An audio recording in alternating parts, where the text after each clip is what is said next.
Station fire officer Jamnagar મહાનગરપાલિકા Jamnagar fire brigade દ્વારા છેલ્લા 1 મહિનાથી જામનગર શહેર અને આજુબાજુના વિસ્તારમાં હોટલ અને રેસ્ટોરન્ટ ધારકોને જે ફાયર એનઓસી અથવા બીયુ પરમિશન જેવા ન હોય તેવી હોટલ રેસ્ટોરન્ટનો ચેકિંગ ચાલુ છે.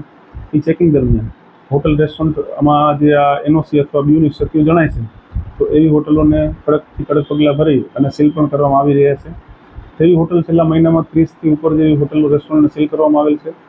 અને આ સીલ પછી આ લોકો એક બાંયધરી પત્રક આપણને આપતા હોય છે કન્સર્ન સ્ટેમ્પ પર કે આ લોકો ફાયર એનઓસી મેળવી લેશે અને ફાયર સિસ્ટમ કે જે બીયુ જે મેળવવાનું છે મેળવી લેશે તો આપણે આવી હોટલ અને રેસ્ટોરન્ટને સીલ ઓપન કરી આપીએ છીએ. તો આના માટે થઈ અને હું તમામ જામનગરની હોટલ રેસ્ટોરન્ટ ધારકોને અપીલ પણ કરું છું કે વહેલા તકે ફાયર એનઓસી મેળવી લઈએ, બીયુ મેળવી લઈએ.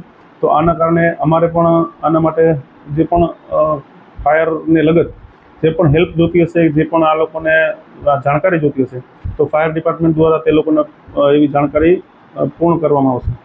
અને હાલમાં આ કામગીરી છેલ્લા 3 દિવસથી કન્ટિન્યુ ચાલુ છે. છેલ્લા 3 દિવસમાં 15થી ઉપર રેસ્ટોરન્ટ સીલ કરી દેવામાં આવેલા છે અને આગળ પણ આ જ રીતની કાર્યવાહી કન્ટિન્યુ ચાલુ રાખવામાં આવશે.